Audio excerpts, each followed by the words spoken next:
Good evening. My name is Steven Hernandez, and I'm the Executive Director of the Legislature's Nonpartisan Commission on Women, Children, Seniors, Equity, and Opportunity. I'd like to welcome, first of all, our panelists on behalf of our co-sponsors. Tonight, we're co-sponsoring this event with Educators for Excellence of Connecticut, CONCAN, and Connecticut for the Coalition for Equity and Learning. Tonight, we are joined by a panel of lived experience. You know, what the last year has revealed in the state of Connecticut are the longstanding challenges that Connecticut's classrooms have had around student disengagement. Student engagement is critical to academic growth, and more so than attendance reflects a student's connection to school. Educational inequities for Black and Brown students existed in Connecticut prior to COVID and have only grown as a result of the pandemic.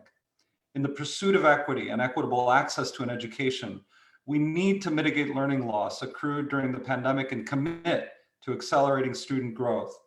In order to do this, we need systems of measurement to identify not just who attended school, but who engaged in learning. You know, I have to admit a little bit of a bias in this work and in this conversation tonight, in that when I think about student engagement, I think about the responsibility of the adults in the room in engaging young people versus then measuring engagement from the outputs of the young person. So I want to start out there because I know that there's going to be a lot of robust discussion about what student engagement actually means. And I'm so excited tonight to host this wonderful panel. I see that we've been joined now by State Representative Antonio Felipe. Welcome, State Representative. I'd like to have each of you introduce yourselves, and first of all, think of yourselves, together with our viewers as being in kind of a fireside chat tonight. So I want you to be comfortable. As you introduce yourself through the magic of Zoom, you'll be presented forward. So we want to see who you are and where you're from. So I'm going to identify you in the order in which I see you so I don't lose you. So I'd like to start with Ryan Brown. Hi, Ryan. Hey, how are you doing tonight? Good to see you. Good to see you too. My name is Ryan Brown. I teach 7th grade math in Bridgeport, Connecticut at Reed School. This is my 8th year teaching 7th grade math. And I've been doing advocacy work for education for, I would say, the last 4 or 5 years.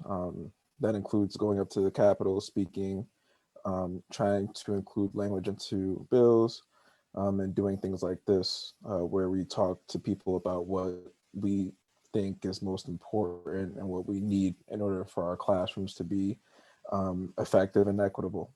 I also want to mention that I'm excited to be here because my girlfriend is due tomorrow. So, and she's also on the call too as a participant. So thank you for listening, Lucy. And I'm excited to get started tonight. Thank you so much, Ryan. And I'll come right back to you. Congratulations to you and your family. Next, we have Johanna Rendon Lindesma. Welcome. Thank you for having me. And early congratulations, Ryan. I have been working in Connecticut in various capacities over the past few years, particularly in education and community organizations. I've had an emphasis really on working with immigrant communities. I am currently serving as the Family and Community Engagement Specialist at the Connecticut RISE Network. We're a statewide network of 10 partner high schools across 9 school districts. And currently my emphasis for this school year is really supporting our grade 9 families, as well as working with our schools to support our families across Connecticut. Thank you for having me. Thank you, Johanna, and welcome. Next, Connor Henry. Hi, Connor. Hi, Stephen. My name is Connor Henry. I'm a school social worker at Jamoki Academy Smart in Hartford, Connecticut. I started working there 4 years ago as a paraprofessional right out of college at Central. And kind of got to work my way up from being a paraprofessional to behaviorist, and then this year being my first year as a school social worker after receiving my degree from Fordham. So I've gotten to see every level of how things work, from in the classroom to working with administration. So that's been a blessing in disguise in growing my knowledge of things that I see that I don't like, and the things that I think need to be implemented. And I just want to say I appreciate the opportunity to be here tonight. Thank you, Stephen. Thank you, Connor. Welcome, Christian Acevedo. Good evening. Thank you for having me. My name is Christian Acevedo. I am a Crossley High School senior, and I am a student organizer for Race at Waterbury. It's a pleasure to be here and to be talking and having conversations like this. Thank you so much. Thank you, Christian. And last but certainly not least, State Representative Antonio Felipe. Thank you. I'm State Representative Antonio Felipe. I'm the youngest member of color of our General Assembly. Somebody who is less than 10 years removed from my last day in school. So I have that lived experience more recently than a lot of my colleagues. And it's also a lot of the reason why I got into this work was to make sure that we are impacting education. I've seen it from different lenses, being an organizer as well for the Northeast Charter School Network as a student in college. So I really thank you for the opportunity to be here, to serve and to really add to this discussion. It's great to get into this work, and it's great to see you all. Thank you, Representative Felipe. And I was gonna make you my honorary co-chair, but I think you're right. You know, there is teaching and learning tonight. And you know, one of the most remarkable things about school and about the educational environment is that it's also a civics environment. So it's no mystery to me that there are so many leaders here in the space of teaching and learning. So Ryan, let's get started. You know, usually what I like to do is have a dynamic conversation, but we're going to do this a little differently tonight. I really want to have a conversation with each of you as we build, as we peel back the layers of what we've experienced in the last year, how it relates to the experience of the last year around COVID, but also how it is indicative of a much larger issue, I think, that we've experienced in education for such a long time. So Ryan, first with you, if you could just share with us what the last year has been like in terms of engagement, student engagement. What have you seen in the last year in Connecticut? So I want to start with like right around the time COVID hit, and kind of touch on what education looked like just in general. And say that education wasn't an equitable structure prior to COVID. And so when COVID hit, you could tell that certain districts had been prepared for something like this, even if they weren't prepared at the moment. And certain districts were not, just based on funding and based on what their schools had. And so one of the opportunities I had in previous years was to do an 092 programming to get my 092 certification. I've been able to go through and see other school districts and other DERGs, or after they are using these online resources. They have these devices that are signed out to them, you know, through their education free of charge, versus where I teach at, where having a student with a device is kind of like a luxury. And so prior to, or when COVID hit, we didn't have enough devices to give to all of our students. And so a lot of the students had to either try to get devices from, you know, or buy them or use other or friends' devices or something like that, or they just went without and they got packets. And that's basically how it went. So this year, with a lot of help and with a lot of aid from, you know, government resources and other foundations, we were able to get devices for all of our students, which was amazing. But the other issue was connectivity. And so now that they have the device, what about the internet? The internet for some students is not as readily accessible as for other students. And so it limited their ability to be engaged in a lot of the lessons that teachers are going over and a lot of work that we're assigning. And so personally, for me, my engagement for my class, or for my grade, I mean, is about 60 to 65%. And the percentage of students that are not engaged, the majority of them are not engaged to no fault of their own. It's what they have or what they don't have. And so we gave them a device, which was amazing, but we didn't give them the ability to use it effectively and to engage effectively. And so unfortunately, they were left in the same boat that they were in last year when they had no device or when they had no way to reach their teachers. And so that's basically how the last year has been. Some students have thrived, but many students have struggled because they haven't been in school for so long, and there was a lot of learning loss and a great deal of challenges just in terms of not being around your peers and being in the school environment where they felt safe and comfortable. And so that's basically how the last year has been. Some good aspects and some aspects that we definitely need to work on. Thank you, Ryan. For so long, we've thought about attendance, and we've thought about how it is that we can close the attendance gap for so many of our young people. And I love the fact that you really focus on those historical inequities, which is the inequity of resource, the inequity of safety, the inequity of being engaged in a way that school feels like the place you want to be, and that the conditions of teaching and learning are such that they invite you, that it's inviting. So, part of your description is really how COVID didn't create a situation, but really exacerbated disparity. Tell me a little bit about what the difference is for you between attendance and engagement. Why is that distinction important to you? Attendance versus engagement is incredibly important because the threshold for attendance prior to COVID was 50%.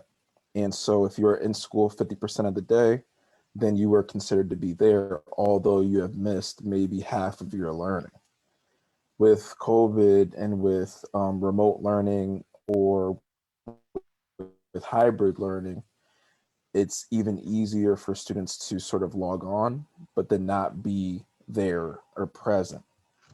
Or in most cases, it's easier for students to log on, not be engaged, not to no fault of their own, and for us to be like, oh no, they were here, so that means that they have the resources they need to learn. And so when we're not measuring engagement, we're not measuring the right thing. And so it's kind of like if you have a cold versus if you have pneumonia, right? If I treat the cold, with the right medicine, if I treat pneumonia with the right medicine, we could get rid of it and everything's good. But if we treat the pneumonia like it's a cold, then it creates bigger problems or other problems that we didn't quite see. And so attendance, we are always trying to close the attendance gap, and that's always going to be an issue just in general in urban populations. But that engagement piece is very important because it helps us diagnose what the true issues are versus someone just attending. I could easily attend a meeting on my phone. I could easily attend a meeting on my tablet and do this and that, and then pretend that I'm there, versus actually being like, you know what, I don't have the connectivity to do this assignment or to listen to this video or to do anything else that pertains to instruction.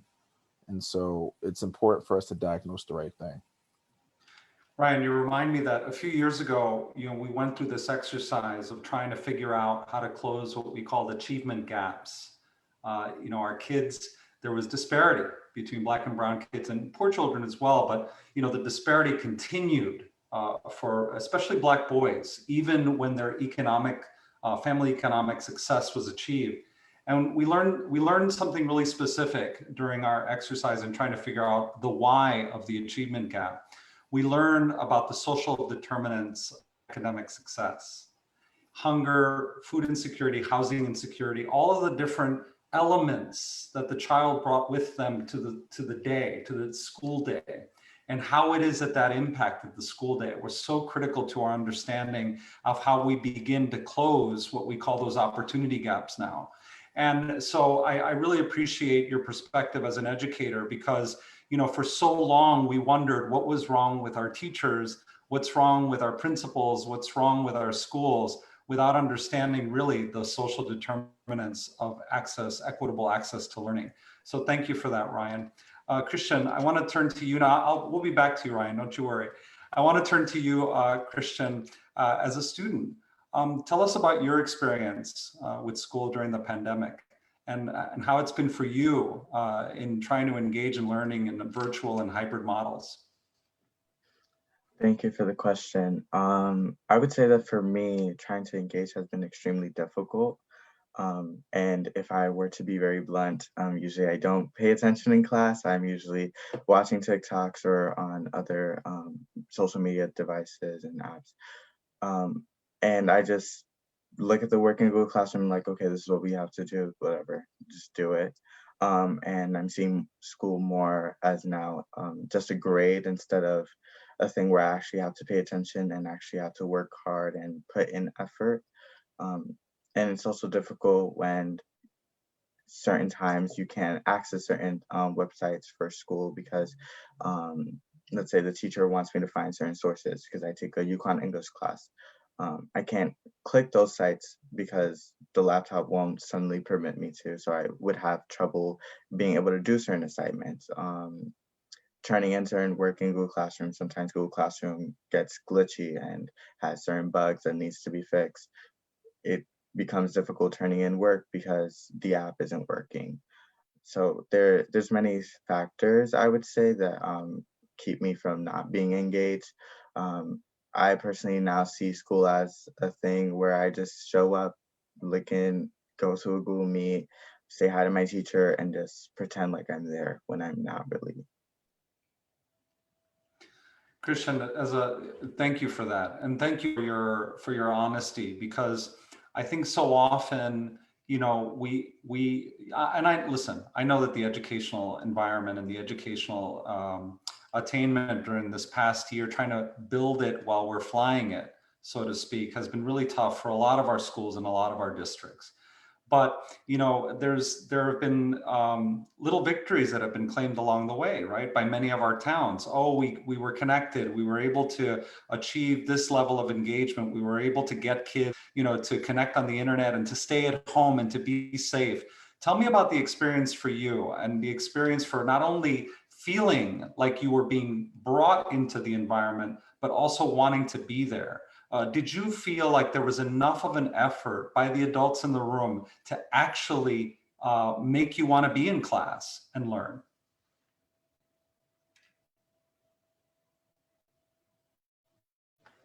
You can just unmute. There you go. Sorry, my camera had turned off for a second. That was weird. I would say that many of my teachers have put in a lot of effort and have tried their hardest to keep us engaged. Best example I can give you is my AP Psych teacher. She provides us with videos and provides us, so she has famous TikTokers that talk about psychology and stuff like that. And so she kind of uses other methods that we can relate to and are more up to date instead of just, okay, I need you guys to read this textbook online. I need you guys to watch this educational video and take notes on it. She actually tries to interact with us and tries to have certain activities and make sure that we are interested and intrigued. Now, when it comes to the district as a whole, I don't feel like there is much work being done to help us keep engaged. I feel like the work that they do is more of just a excuse to say, yeah, we did this to keep our students engaged, and we did this, and we created these programs and workshops to help keep our students engaged and make sure that they're focused in class when that really isn't the case. Um, an example of that I can give you is I had a senior assembly this week. The senior student vote, the voices of the seniors weren't really heard, and it was just mainly the guidance counselors and the advisors telling us what would happen, and they weren't really listening to us, which is a occurring case in our district where students' voices aren't being heard and are being overshadowed by the adults. Christian, let me ask you, you know, if you can remember as far back as before the pandemic, it seems like it's been 100 years of this. But if you can remember before, did you feel engaged by your academic institution before the pandemic?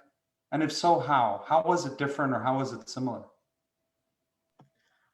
I don't think I felt engaged. I definitely felt a little bit more engaged than I am now because I was in school physically and was forced basically to like pay attention. But I wouldn't say I was as engaged. I would say that still to this day, as I see it, just a grade, just do the work, get it over with, submit the assignment. That's kind of how I seen it from way back my freshman year. And that's kind of sad to say because usually you go to school because you want to learn, and was a kid growing up that I wanted to go to school because I wanted to learn new things, and I wanted to experience and learn history and learn amazing things. Besides math, hate that subject.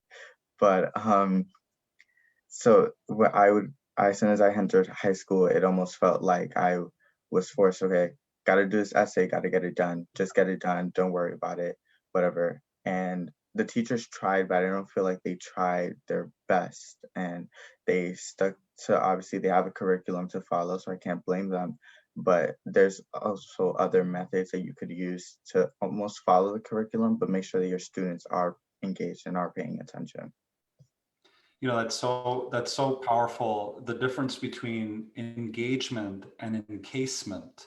Just because you're encased by a school, it doesn't mean necessarily that you are engaged by that school.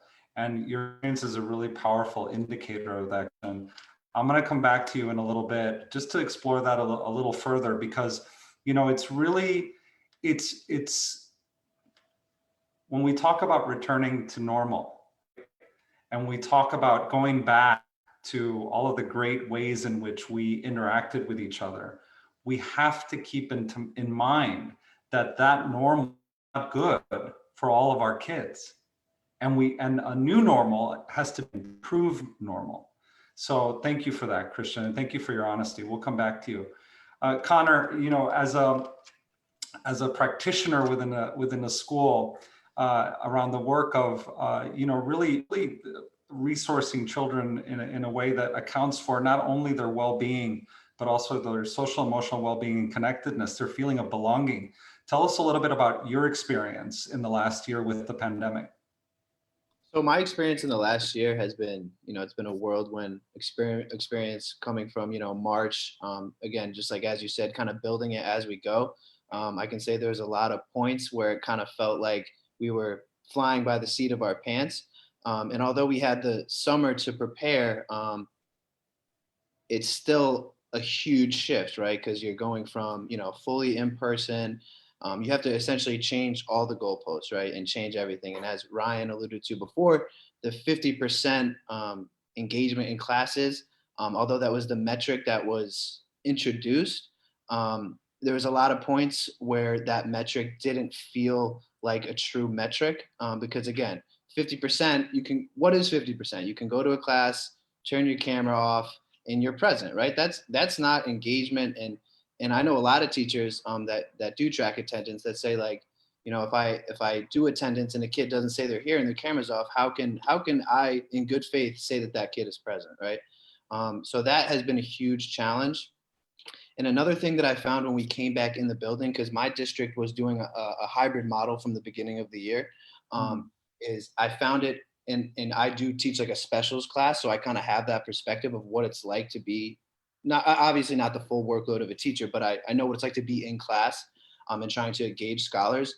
And I found it extremely difficult to cater to scholars that are in the classroom as well as at home, and kind of engage them both at the same time without neglecting one as far as engagement, right? So like, you could be having a great conversation in class, and that's right, you love the conversation, and you get on a tangent, and that's great, but then you look back and you realize, oh, there's 10 messages in the chat that I just missed, right? And then you have to say, oh, well, what do you think in the chat? And then that kind of takes the steam away from the conversation.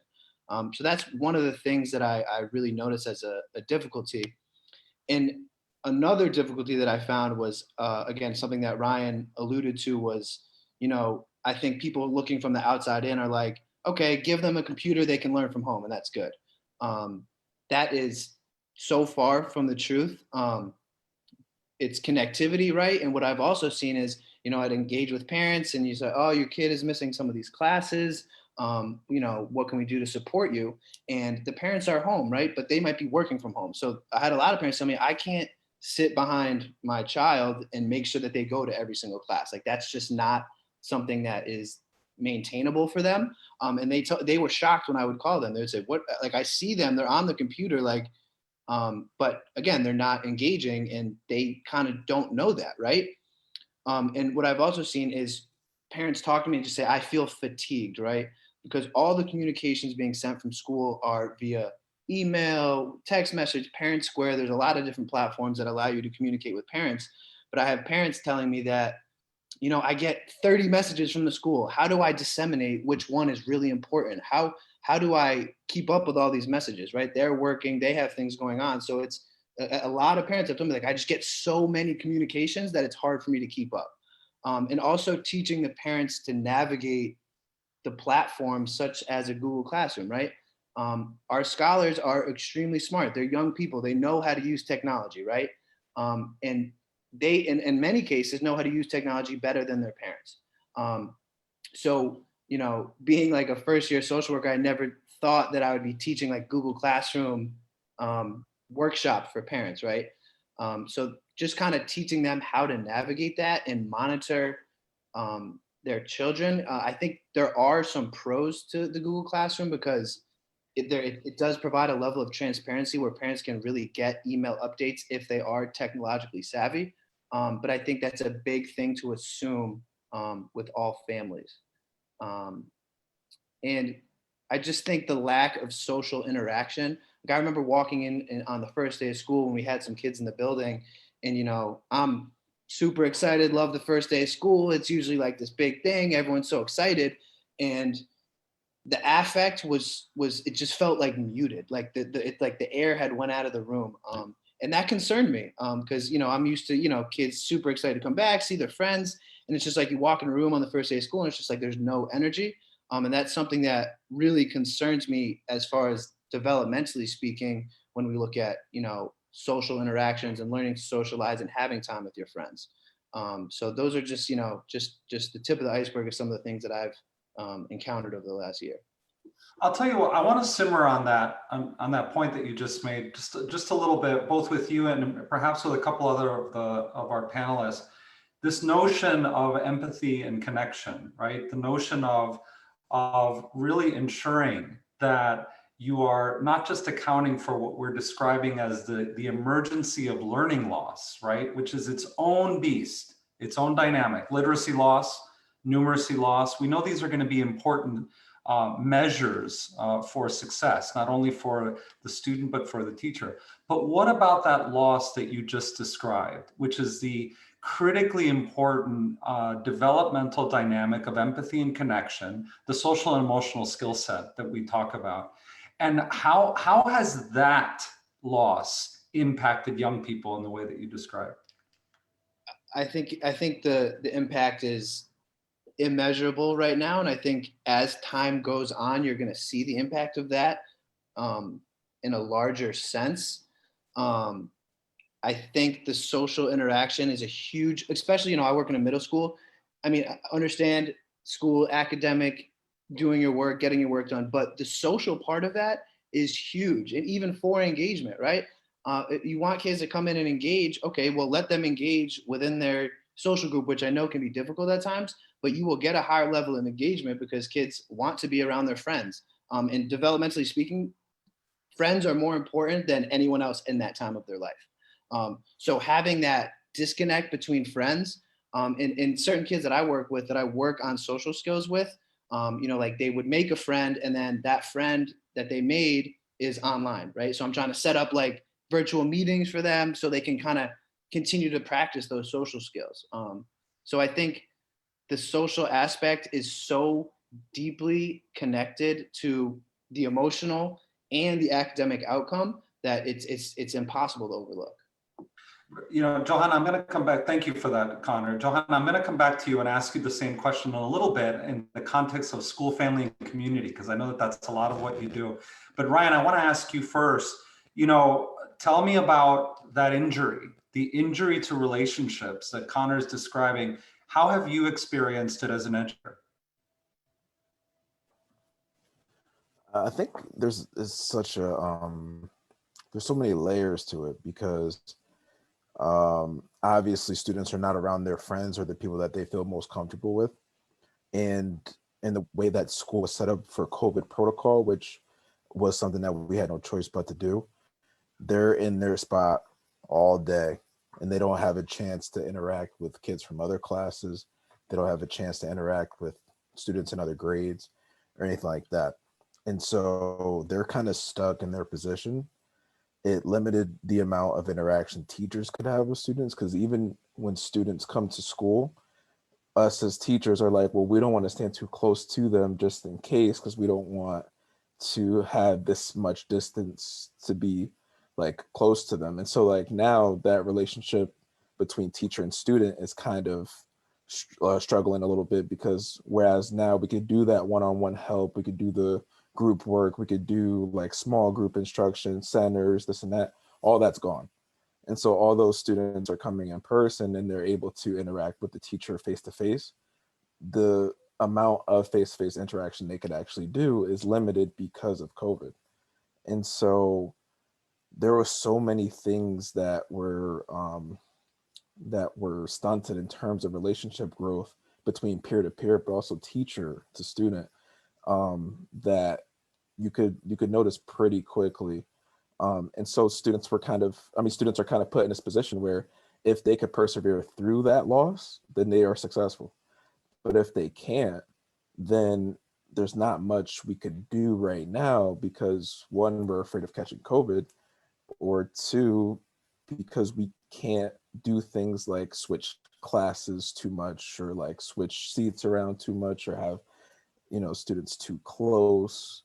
And so they're kind of left in this position where they have to survive,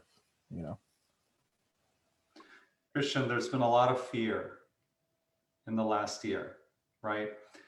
Fear from teacher fear of being exposed to children that are not just learners anymore, but potential carriers.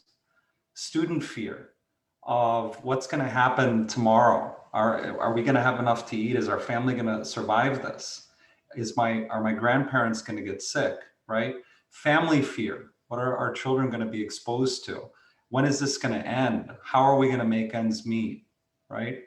Tell me a little bit about your experience in the last year emotionally, and how your relationships have suffered, if you're comfortable talking about that. Yeah, definitely. Thank you. I would say for me personally, at the beginning of quarantine, I would say March 2020 was when quarantine started, and got the 2 week notice that we weren't going to be in school. I was like, oh my God, yay! It's like a extra spring break for me. And then it went on for a month, and then again and again, and didn't stop. And now we're still in quarantine. I would say in the beginning it was rough, because I was like, well, I can't talk to my friends anymore like that, blah, blah, blah. And then throughout the time, when summer hit and kind of stuff like that, I did lose a lot of friends because of lack of communication. Now to this day, I only have one really close friend from school that I talk to on a regular daily basis. And I feel good now.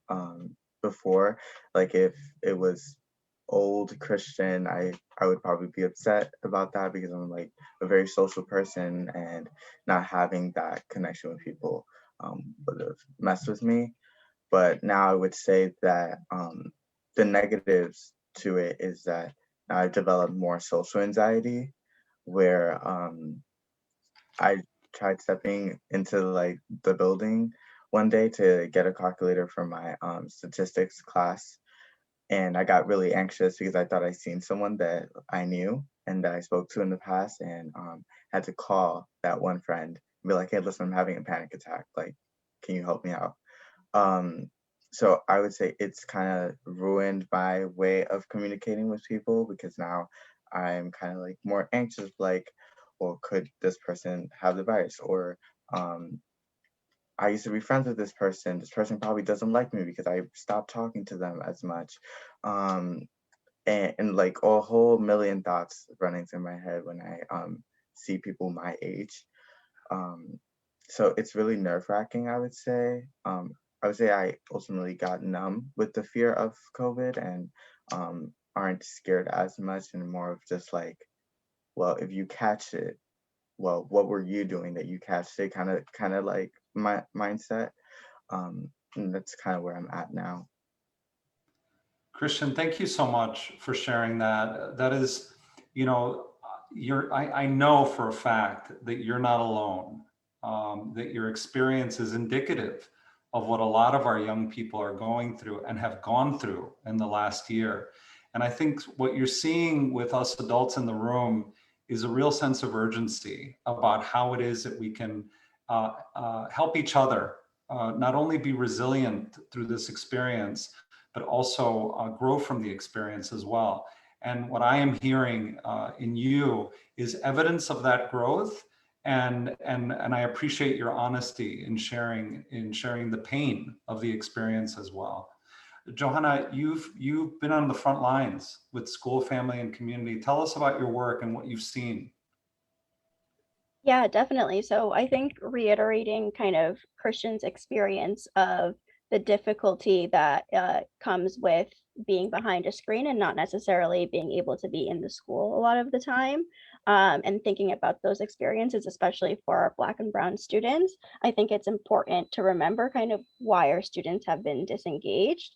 So thinking about the family responsibilities that they now have on their plates, thinking about the work responsibilities that they might have now and the health concerns, and really validating the fact that those are experiences that our students are experiencing, but they're also experiencing alongside their families. I think that this impact that we've seen can be seen in many ways. So it's been seen in grade slipping. We've seen it in students being off track across the board. We work with 9th to 12th graders, so their off track rates have been higher. And we've also seen difficulty in students who are looking to achieve post-secondary success. So students who might have been able to apply to college this year might have concerns because of the financial ability to attend. But I think that definitely instruction has been difficult. We've seen it with all of our families, with all of our students, but I think schools are also doing a really amazing job to pivot as educators, but also as systems to be able to impact students. I think two important things that I've seen implemented that have been really wonderful have been to not give up on students, and also meeting families where they are. And sometimes that could be quite literally. So we've seen that students have opted for remote learning and families have opted for remote learning. I think it's something like 40% of the families in our network opted for remote learning, and they have really valid reasons, keeping grandma safe, and keeping their family safe. But I think rather than judging families, we've seen that schools have really identified ways to make remote learning successful, by finding ways to re-engage families over and over again and give them multiple opportunities to engage back in the school community with a real emphasis on the importance of building relationships. I can give one example of that.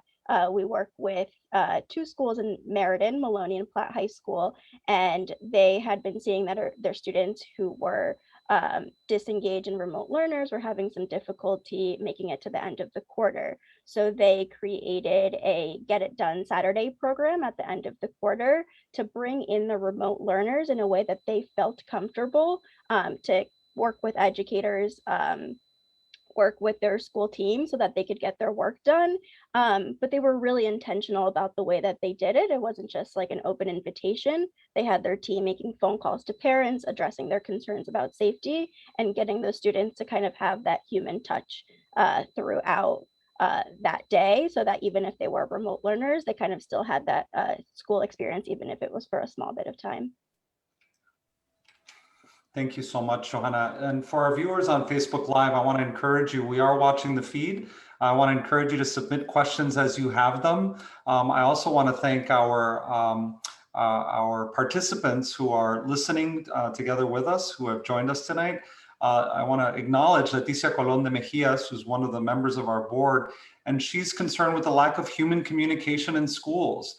The idea that all things can be done via portals is not okay. You know, Representative Felipe, one of the things that I think I see brings us to this work, right? As a policy maker and as a person who's concerned with policy within the legislative infrastructure, is what brought us to this work is this sense of urgency about kids learning, right? And our kids finding success through educational opportunity, the way we may have been able to. But also the other thing is also that empathy and connection. Our kids finding equitable access to the skill set that is connecting, that is to feel loved, to feel safe, to feel empowered, right? And to feel successful. So tell me more about that, about your role as a legislator, how you see your role, how it may have developed over the last year, and what your priorities are moving forward. So first and foremost, I have to say that coming from me, and I'm not sure if that's the same for all of my colleagues, but many of them it is, this is a labor of love. We come from it from a point of, we come from these communities and go through these same experiences. I remember being in the position, not during COVID, but the position that Christian was in, where you feel that you need that emotional connection to your peers, that you need to be connected to other people. And now in the legislature, we feel it the same way. I mean, most of our committees are done via Zoom. And there was an invaluable amount of time when we would have either a public hearing or a committee meeting where we would see somebody and be able to say, you know what, I really like what they were saying. I'm not going to interrupt the meeting, but I have 5 minutes now. And you walk out after that person and you grab them and you really make that connection. The same way that maybe a teacher who sees a student that's not engaged in the classroom in front of them when they don't have boxes, but they have literal human beings, can really reach out and say, hey, I really need to put some extra work in here. And this year, I think our biggest goal and my biggest goal is to make sure that we're ensuring opportunities to connect. We are obviously fighting our hardest to make sure that the COVID pandemic goes away, that we achieve herd immunity with vaccinations, that we make sure that everybody has the opportunity to meet in person. But while we can't, we need to make sure that, as Ryan was speaking about, there's one-to-one pairing with devices. There's access to internet.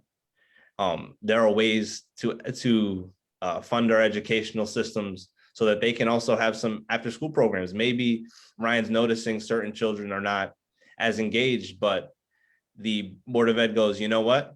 We have a few more hours for you, for the federal dollars that we have. How about you join this after school program and you bring those kids along?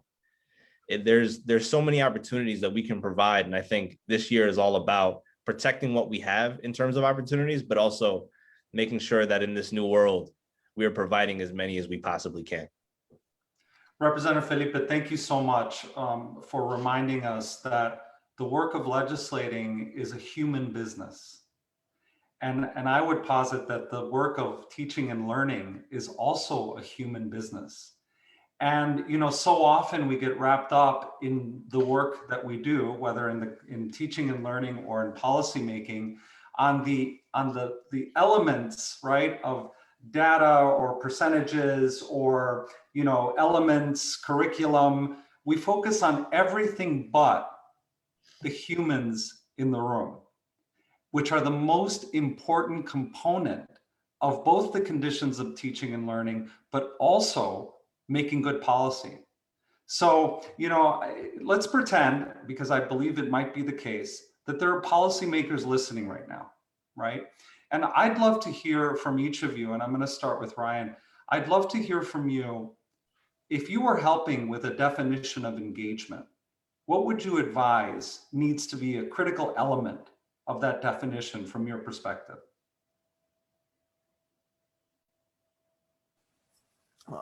For me, I mean, I'm the math guy, so there has to be a metric that is solid, and it can't be 50%.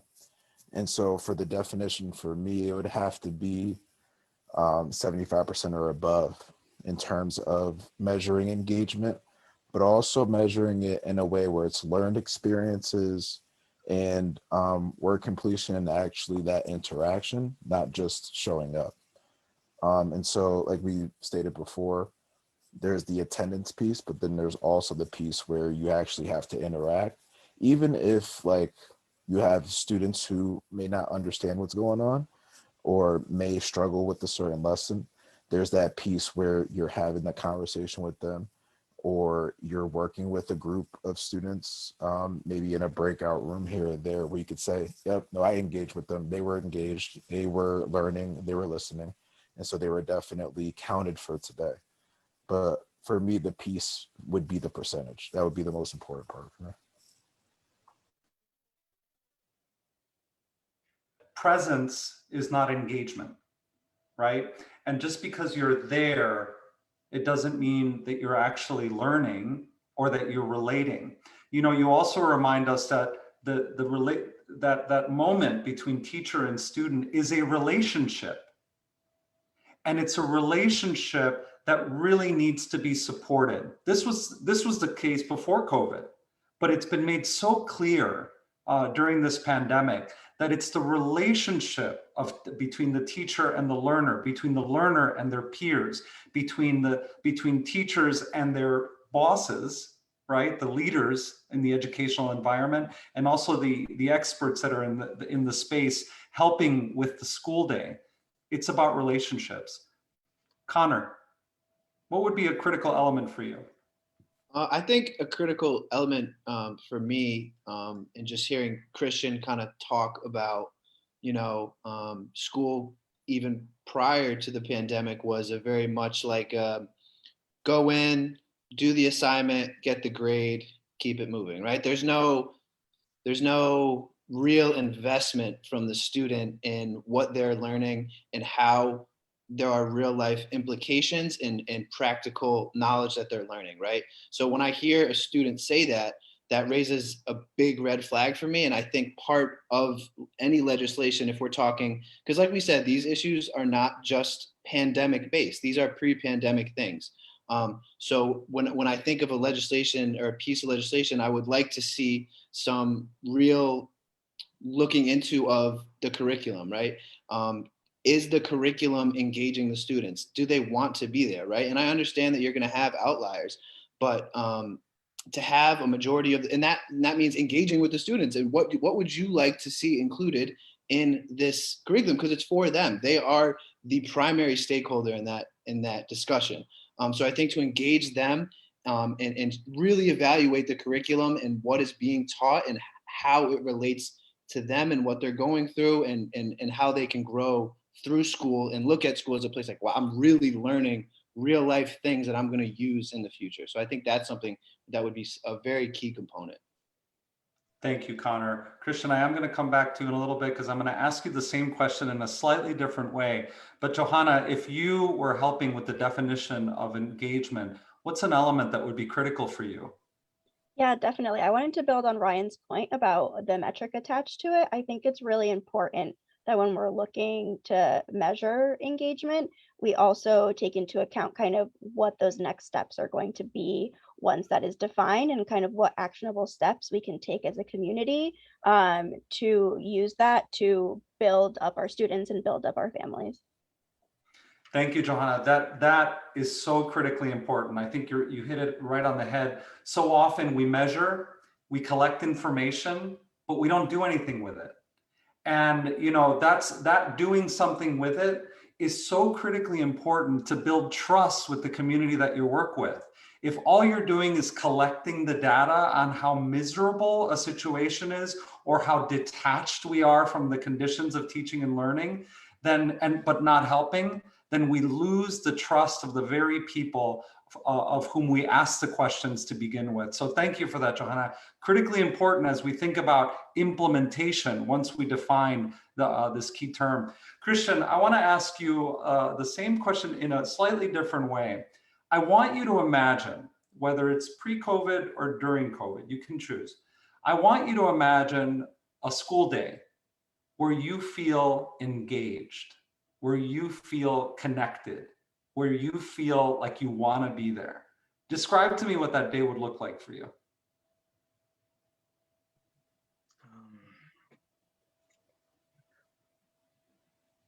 Okay, I'm gonna use COVID time because kind of makes sense. Wake up in the morning, feel energetic enough to go to school, wash my face, brush my teeth, whatever. Go downstairs to the kitchen, make myself a bagel with some cream cheese because I love those. Then turn on my laptop, enter my class, which would be Dr. Rivard's class, UConn Discrete Math. Learn math, and obviously I don't really like math, so I'll pay attention, but I'll try my best. And Dr. Rivard does do her best to make sure that we're engaged and makes it easy for us. So I have no problems with that class. Then go on to English, where we have discussions and where our English teacher constantly asks us and gives us check-ins, mental health check-ins, where she's asking us, so how are you guys feeling today? Where are you guys on a scale of 1 to 10? What are some dreams that you guys have? Who do you aspire to be? What's your favorite artist? Kind of stuff like that. And then we have debates about a book that we're reading or a certain topic that we're writing an essay on. And then I enter AP Psych class and I learn about social psychology and the way that people function in social environments and the way that we act and stuff like that. And we had discussions about that and what's common sense and what's good or bad. Then I go to my 5th period class, which is Econ Human Rights, where we constantly get into debates, which is the one class I would say that I'm overly engaged in, about what is a genocide, what is the economy, what do we do in the economy, social issues like race and ethnicity and immigration and stuff like that. Then go to my Spanish class, talk Spanish to my Spanish teacher and kind of have discussions from there. And then the day ends, leave class. Then a couple of hours later, that's when I decided to do homework because I procrastinated a lot. And the day's over and I go to bed. Christian, I really appreciate you taking us through your day that way. You got a good night's sleep, you were nourished, you were engaged, your humanity was recognized, you saw yourself in the curriculum. Even those tough courses were accessible because your teacher helped make it accessible, right? You wanted to go to your next period and be challenged by your peers. You wanted to be challenged by the curriculum. You wanted to be engaged.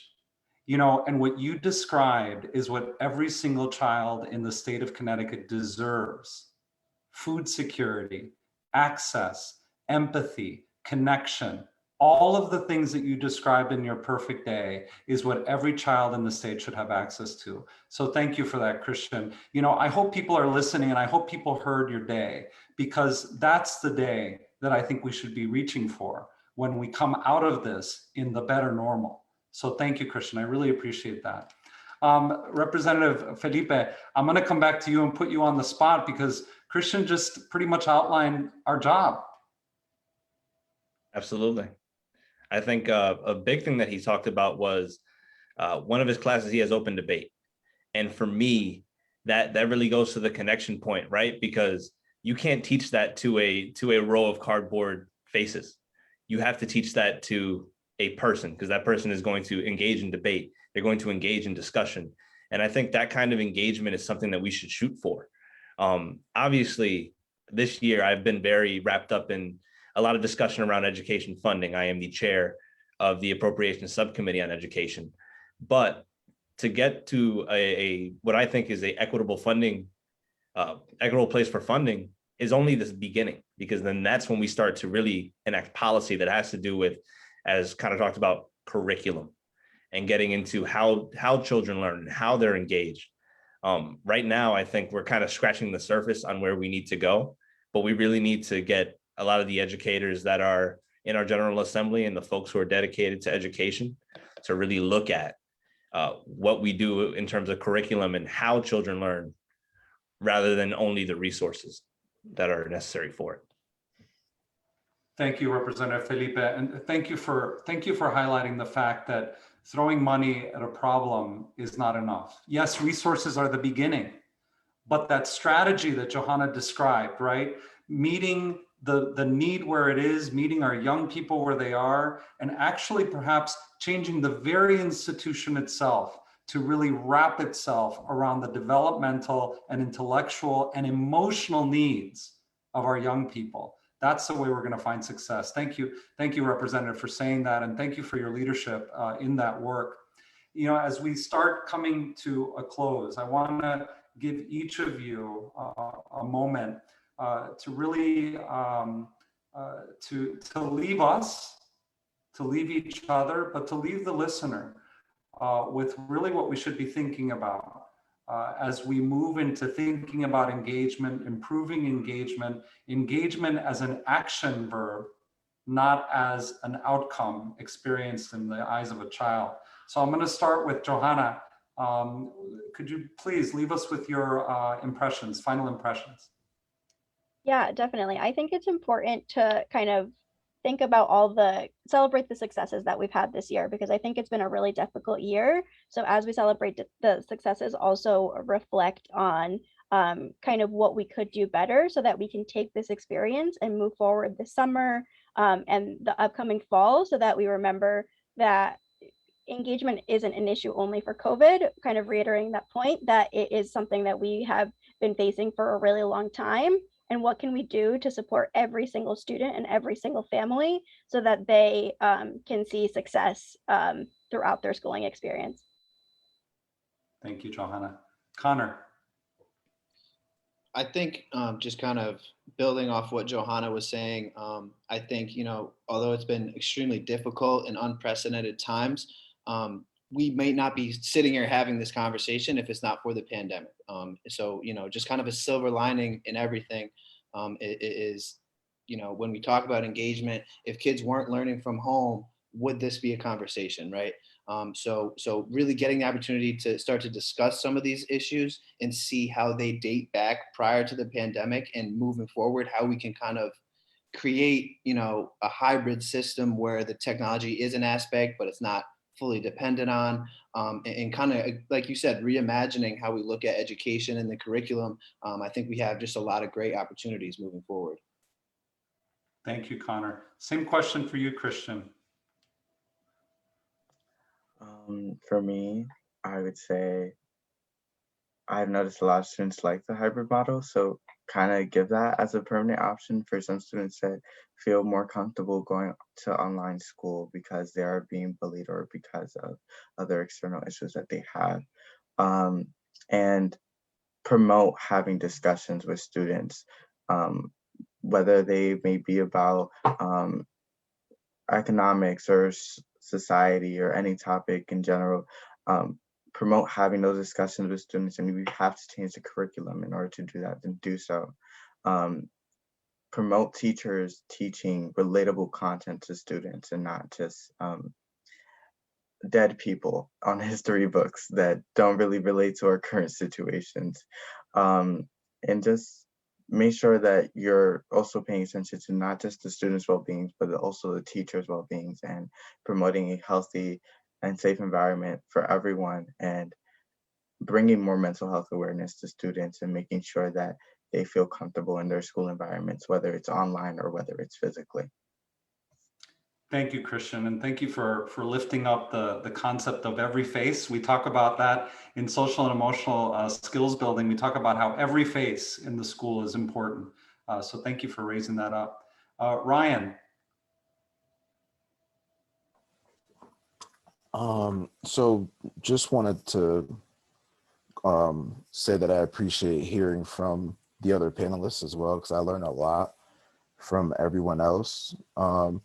And just say that I hope that everybody who was a part of this conversation, listening to this conversation, got a chance to hear the other panelists speak about their experiences, because all of their experiences, Connor talking about the social emotional piece, Christian talking about his experiences as a student, Johanna bringing in the familial aspect of it, and the state rep bringing in the human aspect of it. And I said state rep because I quickly forgot your name. I apologize for that. But those aspects are very important, but also we have to realize that none of this is final, and we have an opportunity to change all of that. We don't have to have this be our final outcome as we continue to educate our youth, but also as we continue to watch more youth come through school and we educate the future youth as well. And I just wanted to make that very clear.